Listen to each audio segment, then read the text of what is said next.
Huwag mo sanang iisipin na binabaliwala kita.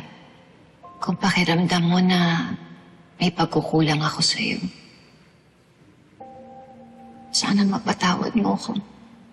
Bakit ba ito ginagawa sa kanya, ha? Dahil ba sa estado ng buhay namin?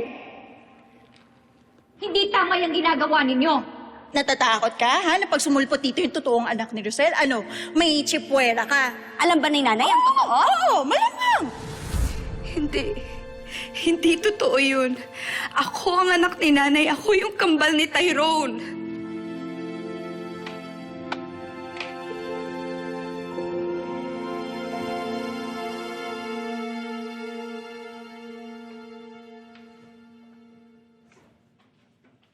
Dali.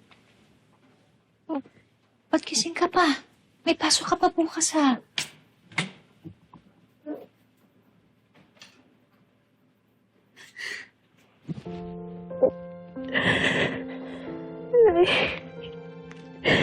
Hindi niya naman po ako tatalikuran, diba? Hindi niya naman ako iiwan, diba? Anak.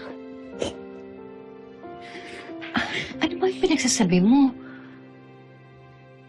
Bakit naman kita tatalikuran? Bakit kita iiwan?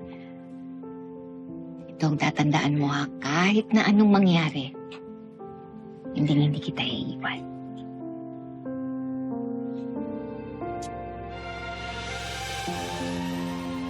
Nanaman kita, Nay. Mas mahal kita. Mahal na mahal kita.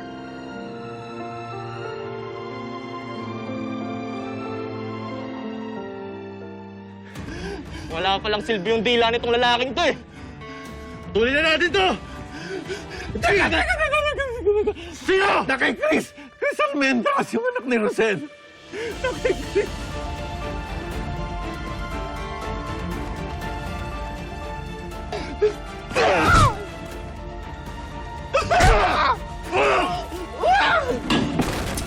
Tara na!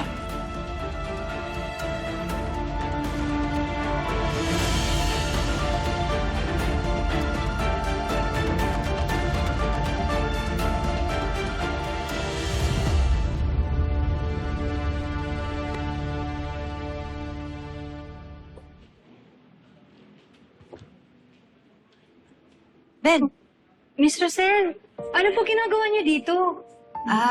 Nanggaling ako sa guidance office. Wala daw CCTV dun sa abandoned building eh. Kaya talagang walang malakas na ebidensya labang kina Frankie. Eto namang si Tali, ayaw nang palakihin yung nangyari. Sayang naman. Kung may CCTV lang sana, sana nahuli na yung dalawang yun. Mahirap naman kasi na pagbibintang ka na wala ka namang ebidensya, di ba? Katulad ng nagawa ko sa'yo.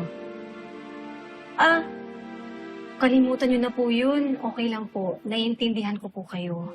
Well, sorry talaga. Pagpasensyahan mo na ako. Tsaka, sorry din ha. Nahiya ako kasi dun sa nangyari sa amin ng mami mo.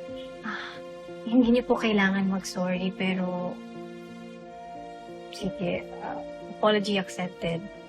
Tsaka si Mommy, hindi naman po siya nakikinig eh. Matindi po yung galit niya sa inyo. Miss Rosel, bakit kaya ang gaan ng loob ko sa'yo? Parang ang sarap mong maging nanay.